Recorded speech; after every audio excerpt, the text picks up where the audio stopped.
या सच माने में मुसलमान एजुकेशन के वैल्यू को महत्व को समझ नहीं पा रहे हैं? आपने बहुत अच्छा मौजू छेड़ा। क्योंकि वक्फ के पास भी आज के तारीख में सबसे बड़ा इंफ्रास्ट्रक्चर है। सेना और रेलवे के बाद कहते हैं कि सबसे बड़ा इंफ्रास्ट्रक्चर वक्फ के पास है।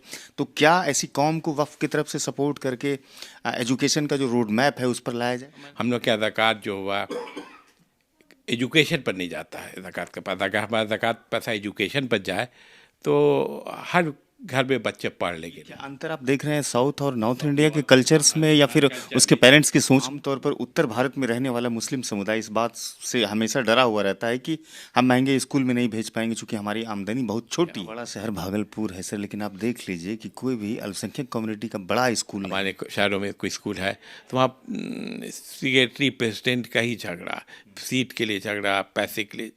काफ़ी दिनों बाद आपसे मेरी मुलाकात हो रही है और एक अहम विषय के साथ, एक अहम मौजू के साथ हम आपके पास उपस्थित हुए हैं। हम आपसे ये जानना चाहेंगे कि मुसलमान आखिर आधुनिक शिक्षा की तरफ जिस रफ्तार से बढ़ना चाहिए था क्यों नहीं बढ़ पा रहा है? क्या इसका कारण इसका प्रचार प्रसार, महंगी जो शिक्षा व्यवस्था है वो है, या सच माने में मुसलमान एजुकेशन के वैल्यू को महत्व को समझ नहीं पा रहे हैं? आपने बहुत अच्छा मौजू छेड़ा। इसका जवाब चंद जुमलों में तो नहीं हो सकता, फिर भी इन शॉर्ट मैं कहूँगा। इसके लिए हम लोग कलेक्टिव रिस्पॉन्सिबिलिटी है ये। इसमें आपने कहा मुसलमानों में, एक तो कि मुसलमान को ये कंसेप्ट है, या एक इन जनरल फैमिली किसको कहते हैं। पहले था एक न्यूक्लियर फैमिली जो अब है, मियाँ बीवी बच्चे। उससे पहले था जॉइंट फैमिली, रिश्तेदार। उससे ज़्यादा पहले हमारे प्रॉफिट मोहम्मद रसूलुल्लाह के टाइम में, या परिवार मतलब कि पूरा समाज। तो हम लोग जो अपनी लाइफ को लिमिटेड कर लिया है, तो हम लोग फिर जागरूक करना सोसाइटी में जो पीछे रह गए उनको नहीं कर पाते हैं। तो उन लोग को ये कंसेप्ट आ गया है सोसाइटी में कि ये हम लोग के बस की बाहर की चीज़ है। हम जो काम कर रहे हैं, पंक्चर मरा रहे हैं तो मेरा बच्चा भी उसी लाइन पर रहेगा। हम अगर मिस्त्री हैं तो मेरा बच्चा मिस्त्री रहेगा। उनको कोई मोटिवेट नहीं करता है। हालांकि आज के दौर में शिक्षा महंगी तो ज़रूर है, और लेकिन स्कूल भी बहुत खुल गए हैं और बहुत से फैसिलिटी भी गवर्नमेंट से भी है। और हमारा एक्सपीरियंस, हम जो गल्फ़ पे रहे 30 साल, तो साउथ इंडिया में ये बहुत अच्छा काम हो रहा है। केरला में, मद्रास वगैरह में वो लोग अच्छे स्कूल खोल रहे हैं, अपने स्कूल भी खोल रहे हैं, और ज़कात का वो सही मसरफ लेते हैं। हम लोग क्या ज़कात जो हुआ एजुकेशन पर नहीं जाता है। ज़कात का पैसा, अगर हमारा ज़कात पैसा एजुकेशन पर जाए तो हर घर में बच्चे पढ़ लेंगे। नहीं, हम लोग के ज़कात पैसा शादी ब्याह, खाने पीने में चला जाता है, उर्स में, इस टाइप की चीज़ों में जो मेन। और वहाँ पे हमने देखा एक एक लोग लाख, 2 लाख, 4 लाख, 5 लाख पे जमा करते हैं। तो ये क्या अंतर आप देख रहे हैं साउथ और नॉर्थ इंडिया के कल्चर्स में या फिर उसके पेरेंट्स की सोच में? नहीं, ये उन लोग के कल्चर में है, उन लोग के ये ब्लड में ये कंसेप्ट है उधर के लोगों के कि एजुकेशन का क्या वैल्यू है, एजुकेशन से कितना फ़ायदा होगा। तो यहाँ पे हम लोग को अवेयरनेस कैंप लगाना होगा। अवेयरनेस ज़रूरी है। हम लोग की जिम्मेदारी है, जो समाज में पढ़े लिखे तबके हैं उनकी जिम्मेदारी है कि लोगों को अवेयरनेस लाएं, और जो बच्चे नहीं पढ़ पा रहे हैं उनको जाके मोटिवेट करें। फाइनेंशियल एड हो तो वो दे, और ये तो फर्स्ट स्टेप है। इसके अलावे क्या सिर्फ उनको अवेयर करना, या फिर उसके अलावे भी और सारी चीज़ों की ज़रूरत है? जैसे मान के चलिए कि आमतौर पर उत्तर भारत में रहने वाला मुस्लिम समुदाय इस बात से हमेशा डरा हुआ रहता है कि हम महंगे स्कूल में नहीं भेज पाएंगे क्योंकि हमारी आमदनी बहुत छोटी है। इसके अलावे जो तंजीमें हैं, चाहे आप वफ़ की चर्चा कर लीजिए या कहीं भी चर्चा कर लीजिए, क्या इस तरह के सहयोग नहीं कर सकते? क्योंकि वफ़ के पास भी आज के तारीख में सबसे बड़ा इंफ्रास्ट्रक्चर है। सेना और रेलवे के बाद कहते हैं कि सबसे बड़ा इंफ्रास्ट्रक्चर वफ़ के पास है। तो क्या ऐसी कौम को वफ़ की तरफ से सपोर्ट करके एजुकेशन का जो रोड मैप है उस पर लाया जाए? मैंने कहा नहीं कि इसके लिए लोगों को आगे आना होगा। ये सबकी जिम्मेदारी है। कहाँ से फंड आएगा, कहाँ से फंड नहीं निकल रहा है, इस पर एक तंजीम हो, एक ग्रुप पैदा हो, इस पे और करे। क्योंकि ये जो मामला है इसके लिए एक दिन में नहीं हो पाएगा, इसके लिए थोड़ा सोच करना होगा। सोर्स कहाँ से होगा? इनकम आपने बताया ने वक्फ का या वो जो भी सोर्स है, ज़कात फंड का सही यूटिलाइजेशन। 2.5% हम लोग के यहाँ तो सब कुछ निज़ाम ऐसा बना हुआ था कि 2.5% निकालना है, लेकिन उस तरह से भी करें। अच्छा, आपने कहा कि पढ़ाई महंगी। देखिए, पढ़ाई महंगी तो है, लेकिन उससे पहले तो सोच बनाना होगा। हाँ, सोच महंगी है। और ऐसी बात नहीं कि पढ़ाई के अलावा और चीज़ में हम लोग खर्चा कर देते हैं, शादी ब्याह में, ये सब में। आजकल एक कॉमन देखा होगा कि शादी में डिमांड होने लगा बहुत ज़्यादा, उसमें वो खर्चा कर देंगे, पढ़ाई में नहीं करेंगे। तो ये सोच को बदलना होगा। और स्कूल भी अपनों का खुल जाए। मिशनरी स्कूल में सबके पहुंच के बाहर चीज़ है, उनके यहाँ अफोर्ड करना इंडिया से सबके बस का नहीं है। इतना बड़ा शहर भागलपुर है सर, लेकिन आप देख लीजिए कि कोई भी अल्पसंख्यक कम्युनिटी का बड़ा स्कूल नहीं है। बड़ा स्कूल नहीं है, ये भी सोचने की बात है।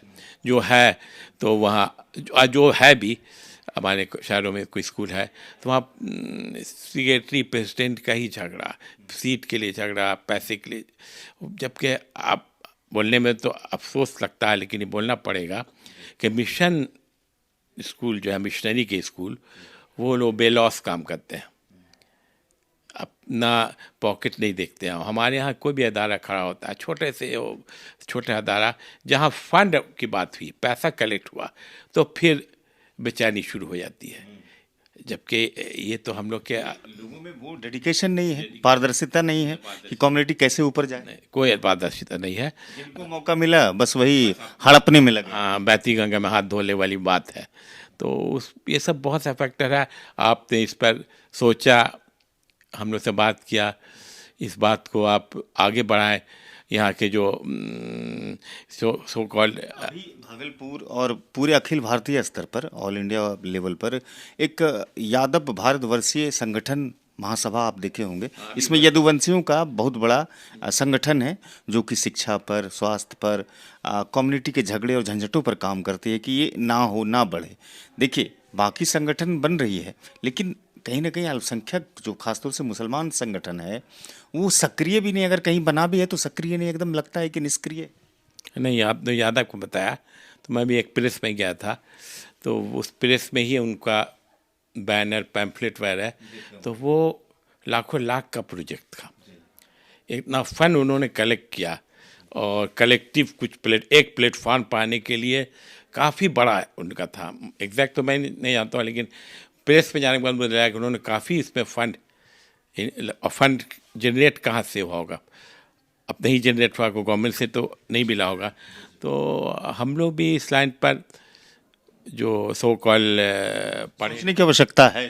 सो कॉल पढ़े लिखे क्लास हैं, उनको एक प्लेटफॉर्म पर आना होगा।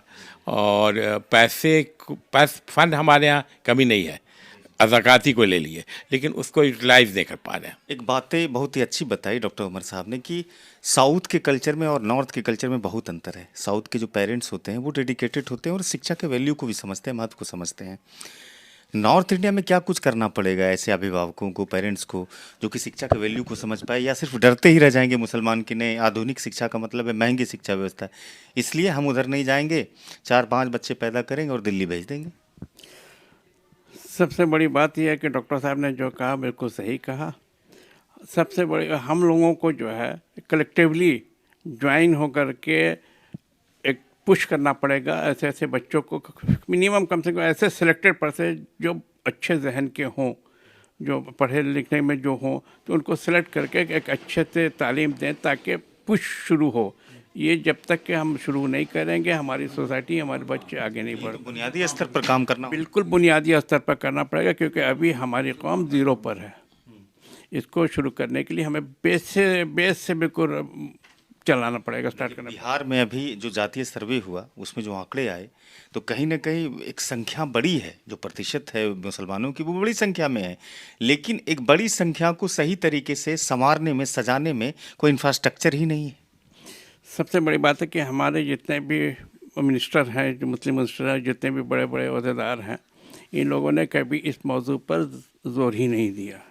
इसलिए हमारे बच्चे बहुत गरीब है, पुअरनेस बहुत है हमारे यहाँ, गरीबी बहुत है, जिसकी वजह से अच्छी अच्छी तालीम वगैरह नहीं ले सकते, जिसके लिए हमें एफर्ट्स पूरा सोसाइटी को, सबों को मिल करके एक कुछ करना पड़ेगा, फंड जमा करना, जिससे सोसाइटी हमारी आगे बढ़े, पुश करना बिल्कुल बेसिक है अभी है। आखिर मुसलमान कैसे मुख्य धारा की शिक्षा में जुड़े, चाहे आईएएस हो, आईपीएस हो, या फिर दूसरे और भी नौकरीज हैं, उन सब में वो कैसे जाए? अगर इनके पास अगर बुनियादी तौर पर लड़ने की कुव्वत ही नहीं रहेंगे, इनके पास वो एजुकेशन का पैटर्न ही नहीं रहेगा, तो जाहिर सी बात है कि और भी तो पिछड़ने की संभावना पड़ जाएगी ना। जनसंख्या बढ़ रही है लेकिन मुसलमान और पिछड़ रहे हैं।